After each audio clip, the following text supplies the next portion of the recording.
Hello વિદ્યાર્થી મિત્રો, હું રાજેશ મિશ્રા આપ સૌને પ્રાયુષ ફાઉન્ડેશનના પ્લેટફોર્મ પર વેલકમ કરું છું.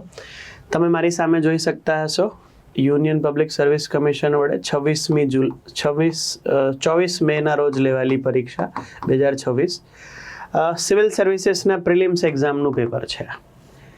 સિરીઝ એના 20 નંબરના પ્રશ્ન પર આપણે છીએ.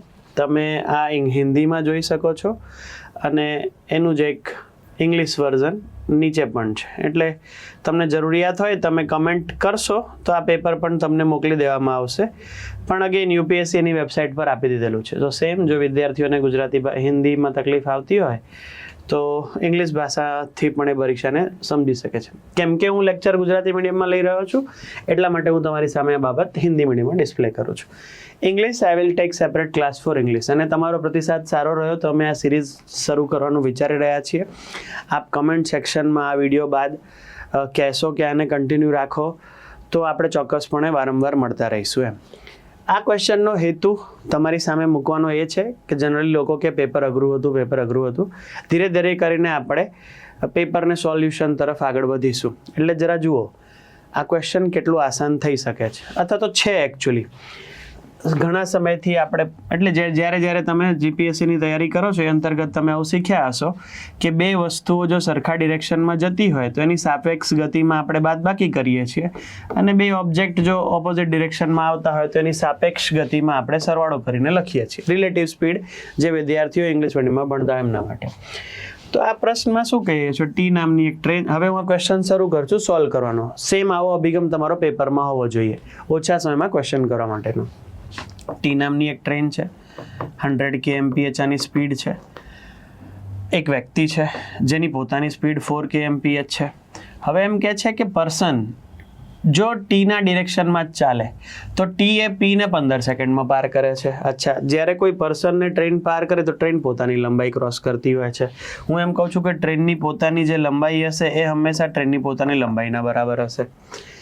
હવે એક કેસમાં એવું બને છે કે પર્સન ટ્રેનની ગતિની દિશામાં ચાલે તો ટીને પીને પાર કરવા માટે 15 સેકન્ડ લાગે છે. એનો મતલબ એમ થયો કે પર્સન જો ટ્રેનની ગતિની દિશામાં ચાલે તો એમની સાપેક્ષ ગતિ 96 કિલોમીટર પ્રતિ કલાક કહેવાશે.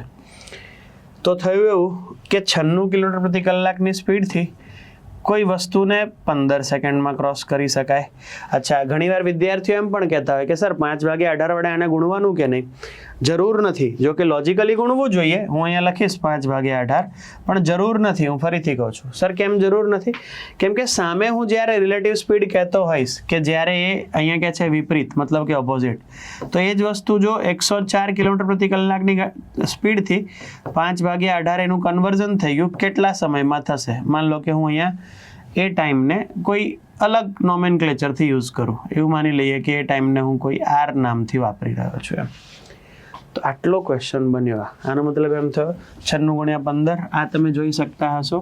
જ્યારે હું કહું છું કે 5/18 તો 5/18 મારે રાખવાની જરૂર નથી કેમ કે જ્યારે હું સામસામે લખીશ તો એમ પણ કેન્સલ થવાના છે. એટલે મારો આન્સર ક્વેશ્ચન આપી દેશે 96 × 15 એના છેદમાં 104.